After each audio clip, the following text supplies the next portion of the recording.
Hello students. आज हम BSc first year organic chemistry third unit का जो एल्काइंस पार्ट है जिसमें उसकी प्रिपरेशन और प्रॉपर्टीज हैं वो आज हम डिस्कस करेंगे। Now what are alkynes? Alkynes are the compound which has triple bond between carbon carbon, जिसमें कार्बन कार्बन के मध्य एक त्रिबंध होता है, वो एल्काइंस कहलाते हैं। So alkynes contains a triple bond and general formula is CnH2n minus 2. Alkanes, they have general formula CnH2n plus 2. Alkene, they have general formula CnH2n, whereas alkynes has general formula CnH2n minus 2. And two elements of unsaturation for each triple bond. Triple bond है यानी कि unsaturation उसमें है। some reactions are like alkenes, इसमें कुछ reactions ऐसी हैं जो कि एल्कीन्स की तरह से हैं। जिस तरह से एडिशन ऑक्सीडेशन वगैरह होता है एल्कीन्स का, उसी तरह से एल्काइंस का भी होता है। But there are certain reactions which are specific to alkyne, जो केवल एल्काइंस ही शो करते हैं। और एल्काइन सीरीज का जो मोस्ट इंपॉर्टेंट मेंबर और फर्स्ट मेंबर है वो एसिटिलीन या एथाइन है, CH triple bond CH, and it is used in welding torch. Oxy acetylene flame है वो वेल्डिंग पर्पस के लिए काम में आती है। In pure oxygen temperature of flame reaches 2800 degree Celsius. तो इतने हाई टेम्परेचर पर कोई भी मेटल जो है वो इजीली मेल्ट हो जाती है, therefore it is used as welding torch. It would violently decomposes to its element, but the cylinder on the torch contains crushed fire bricks wet with acetone to moderate it. तो इसमें crust fire bricks use में लेते हैं wait with acetone, जिससे कि इसकी reactivity जो है उतनी हाई नहीं होती। Now we come to synthesis of alkynes, और एल्काइंस में भी एसिटिलीन का सिंथेसिस एक पर्टिकुलर है जो कि केवल एसिटिलीन के लिए ही है, and that is hydrolysis of calcium carbide. इसमें कैल्शियम कार्बाइड क्या होता है? Heat coke with lime in an electric furnace to form calcium carbide. Coke को हम लाइम के साथ इलेक्ट्रिक फर्नेस में हीट करते हैं जिससे कि कैल्शियम कार्बाइड बनता है, and then drip water on the calcium carbide. जो कैल्शियम कार्बाइड जो इस तरह से बन रहा है वो हाइड्रोलाइज होकर के वाटर की प्रेजेंस में it gives rise to formation of acetylene. Now like alkenes, alkynes can also be prepared by elimination reaction. जिस तरह से एल्कीन्स एल्काइल हैलाइड के वी हाइड्रो हेलोजनीकरण से बनती हैं, उसी तरह से एल्काइंस भी हेलोजिनेटेड कंपाउंड के डीहाइड्रो हेलोजिनेशन से बनते हैं. ये एल्काइल हैलाइड है, स्ट्रॉन्ग बेस एक्वस एल्कली की प्रेजेंस में, एल्कोहलिक केवच की प्रेजेंस में इस तरह से डीहाइड्रो हेलोजिनेशन होता है. यहाँ से Br, यहाँ से HBr के फॉर्म में एलिमिनेट हो जाता है, and it gives rise to formation of alkene. अब इसी तरह से यदि हम डाई हैलाइड लें, डाई हैलाइड के रूप में जैम डाई हैलाइड भी हो सकता है, विसिनल डाई हैलाइड भी हो सकता है. जैसे इस पर्टिकुलर केस में we are using gem dihalide, जिसमें एक ही कार्बन पर दो हैलोजन जो है वो जुड़े हुए हैं, और इसको किसी प्रबल क्षार के साथ क्रिया करते हैं. सोडामाइड के साथ नॉर्मली हम यूज में लेते हैं, इसमें अल्कोहलिक केवेच और सोडामाइड यूज में लेते हैं. तो फर्स्ट स्टेप जो है that can take place in presence of base like alcoholic KOH, but for second step very strong base sodamide is required, NaNH2 जो कि स्ट्रॉन्ग बेस है, इसकी प्रेजेंस में डिहाइड्रो हेलोजिनेशन होता है. So overall 2 HBr molecules are eliminated and the product obtained is alkyne. This is the case when we are using jam dihalide. जब jam डाइहाइड जिसमें एक ही कार्बन पर दो हेलोजन जुड़े हुए हैं उसको लेते हैं तो इस तरह की अभिक्रिया होती है. Such elimination usually occur via an E2 mechanism. Bimolecular elimination mechanism इसमें होता है. अब इसमें जैसे यदि हम जेमिनल डाइहाइड ले रहे हैं तो ये जेम डाइहाइड है, इसमें एक ही कार्बन पर दो हेलोजन है. When it is treated with base, E2 elimination takes place. यहां से H, यहां से Br eliminate हो गया, and this type of product is obtained. Here single bond is converted into double bond. Now further in presence of a base, again E2 elimination takes place. This H and Br are eliminated in form of HBr, and the double bond is converted to triple bond. Product obtained is an alkyne. तो ये क्रिया है जब हम jam dihalide से प्रारंभ कर रहे हैं जिसमें एक ही कार्बन पर दो हेलोजन है. But when we start with vicinal dihalide जिसमें दो नियरेस्ट कार्बन पर दो हेलोजन हैं, तो उस केस में भी एक एक करके दो HBr एलिमिनेट होते हैं प्रबल क्षार स्ट्रॉन्ग बेस की प्रेजेंस में. Here also two HBr molecules are eliminated and product obtained is an alkyne.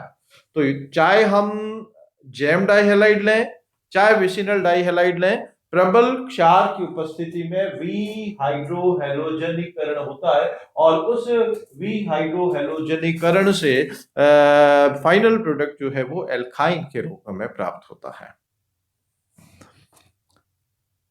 ये जैम डाइहेलाइड है, हम सोडामाइड के साथ क्रिया कर रहे हैं. तो यहां पर इस केस में टर्मिनल एल्काइन जो है उत्पाद के रूप में प्राप्त हो रहा है. टर्मिनल एल्काइन या we can say one alkyne where triple bond is present on the terminal end that is at carbon number 1. तो यहां पर अब ये जो टर्मिनल एल्काइन प्राप्त हो रहा है इसमें this hydrogen is acidic in nature. Terminal alkynes जो है छोर में जिसमें त्रिबंध उपस्थित होता है वो दुर्बल अम्लीय गुण दर्शाते हैं. वो अभी हम प्रॉपर्टीज में इसको आगे डिस्कस करेंगे. तो क्योंकि ये दुर्बल अम्लीय गुण दर्शाते हैं तो प्रबल क्षार सोडामाइड की उपस्थिति में ये सोडियम लवण में परिवर्तित हो जाता है and sodium alkynide is obtained as the product. This NH2 minus ion जो कि सोडामाइड से प्राप्त हो रहा है, it is quite strong. So if a terminal alkyne is produced, it will be deprotonated. जो टर्मिनल एल्काइन बन रहा है उसका deprotonation होगा और सोडियम सॉल्ट में कन्वर्ट होगा. That equilibrium will greatly favor products. अच्छा, इसमें सेकेंड स्टेप में क्या है कि डबल बॉन्डेड कार्बन से हेलोजन एलिमिनेट हो रहा है. Here halogen is eliminated from double bonded carbon, इसलिए इसमें वी हाइड्रोहेलोजनीकरण के लिए प्रबल क्षार की आवश्यकता होती है. A proton source is needed to produce the alkyne. ये जो स्ट्रॉन्ग बेस की प्रेजेंस में सोडियम एल्काइनाइड बन रहा है. अब प्रोटोन सोर्स कोई भी हो सकता है, उस प्रोटोन सोर्स के साथ वो फिर एल्काइन में कन्वर्ट होता है. Now next is by dehalogenation of tetrahaloalkane. यदि हम टेट्राहेलोएल्केन लें जिसमें दो नीरस कार्बन पर दो दो हेलोजन एटम प्रेजेंट हैं जिसको विसिनल टेट्राहेलोएल्केन्स हम कह सकते हैं. अब उनको यदि जब जिंक के साथ क्रिया करते हैं तो जिंक के साथ क्रिया करने पर उसमें वी हेलोजनीकरण होता है, elimination of halogen from the molecule takes place. और इस केस में पहले सिंगल बॉन्ड डबल बॉन्ड में कन्वर्ट होता है, फिर double bond finally triple bond में कन्वर्ट होता है. जैसे पहले यहां से एक ZnBr2 एलिमिनेट या ZnX2 एलिमिनेट होगा, ये सिंगल बॉन्ड डबल बॉन्ड में कन्वर्ट होगा, फिर एक और ZnX2 एलिमिनेट होगा and finally double bond is converted into triple bond and the product obtained is alkyne. और इसमें क्योंकि रिएक्शन में केवल सबस्ट्रेट में से ऑर्गेनिक मॉलिक्यूल में से केवल हेलोजन एलिमिनेट हो रहा है, that's why this is termed as dehalogenation या विहेलोजनीकरण क्रिया. Now preparation of alkynes by alkylation of acetylene and terminal alkynes. जैसा कि अभी हमने डिस्कस किया, जो ट्रिपल बॉन्डेड कार्बन जो sp हाइब्रिडाइज कार्बन है इससे जब हाइड्रोजन जुड़ा होता है तो ये हाइड्रोजन जो है वो अम्लीय गुण दर्शाता है. This may be eliminated in form of proton. So terminal alkyne shows weak acidic nature. जो छोर वाले एल्काइन है वो दुर्बल अम्लीय गुण दर्शाते हैं. तो एसिटिलिड आयन जो है वो स्ट्रॉन्ग न्यूक्लियोफाइल के फॉर्म में काम में लेते हैं and they will undergo nucleophilic substitution reactions with primary alkyl halides resulting in the formation of carbon carbon bond. तो ये जो एसिटाइलाइड आयन है ये न्यूक्लियोफाइल के फॉर्म में रिएक्ट करेगा. तो जब एल्काइल हैलाइड जैसे ये इस तरह से शो कर रखा है इसकी रिएक्शन करेंगे तो halogen will be substituted by this strong nucleophile and new carbon carbon bond will be formed, and the product obtained has triple bond between carbon and carbon. That's why product obtained is higher alkyne. This particular reaction may be used to convert lower alkyne into higher alkyne. इस अभिक्रिया को lower alkyne से निम्नतर सदस्य से उच्चतर सदस्य में परिवर्तित करने के लिए काम में ले सकते हैं. Alkylation of acetylide anion is a general method of making higher alkynes from simpler alkyne. Simpler या lower alkyne series से higher alkyne में convert करने का ये एक important method है. अब सपोज हम एसिटिलीन की बात करें तो एसिटिलीन में both of the hydrogen are attach to triple bonded और sp हाइब्रिडाइज कार्बन. इसमें दोनों ही हाइड्रोजन जो हैं वो त्रिबंधित कार्बन या sp संकरित कार्बन से जुड़े हैं, तो इसलिए ये दोनों ही हाइड्रोजन प्रोटॉन के फॉर्म में एलिमिनेट हो सकते हैं. So both of the hydrogen may be substituted by alkyl group one by one. दोनों हाइड्रोजन को एक एक करके एल्काइल ग्रुप से सब्स्टिट्यूट किया जा सकता है.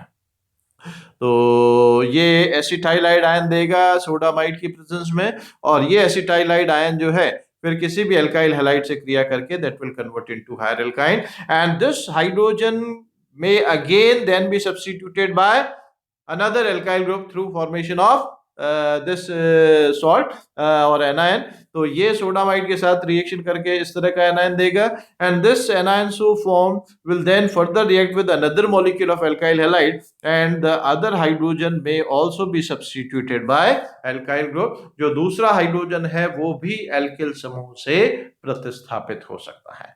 तो एसिटिलीन में दोनों हाइड्रोजन को हम एक ही प्रकार के या अलग अलग प्रकार के एल्काइल ग्रुप से सब्स्टिट्यूट करके किसी higher member of alkyne series में कन्वर्ट कर सकते हैं. तो ये कुछ इंपॉर्टेंट मेथड है प्रिपरेशन ऑफ एल्काइंस के. अब हम एल्काइंस के स्ट्रक्चर की बात करें तो alkynes they have triple bond between carbon and carbon. Now triple bonded carbon are sp hybridised. जो त्रिबंधित कार्बन है वो sp संकरित होता है. तो सपोज हम एसिटिलीन की बात करें तो एसिटिलीन में this triple bond consist of 1 sigma and 2 pi bond. एक सिग्मा और 2 पाई बंद होते हैं. अब सिग्मा बॉन्ड इन कार्बन के sp ओवरलैपिंग से बनता है. 1 sigma bond between carbon and carbon is formed by sp overlapping, और कार्बन और हाइड्रोजन के बीच में जो बॉन्ड है वो sp-s ओवरलैपिंग से बनते हैं. तो these are the 3 sigma bond formed in acetylene molecule, and this will be a linear molecule. ये रेखीय अणु होगा जिसमें कि चारों परमाणु एक ही सरल रेखा में स्ट्रेट लाइन में प्रेजेंट होते हैं. अब दोनों कार्बन क्योंकि sp हाइब्रिडाइज हैं तो इसका मतलब इसमें दोनों कार्बन के पास दो दो असंकरित p कक्षक होंगे.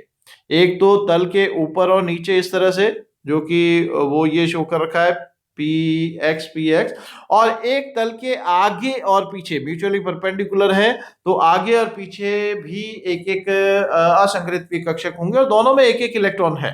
तो अब px में समपार्श्विक अतिव्यापन हो सकता है, दूसरे py में भी समपार्श्विक अतिव्यापन हो सकता है, तो इससे 2 पाई बंध और बनते हैं.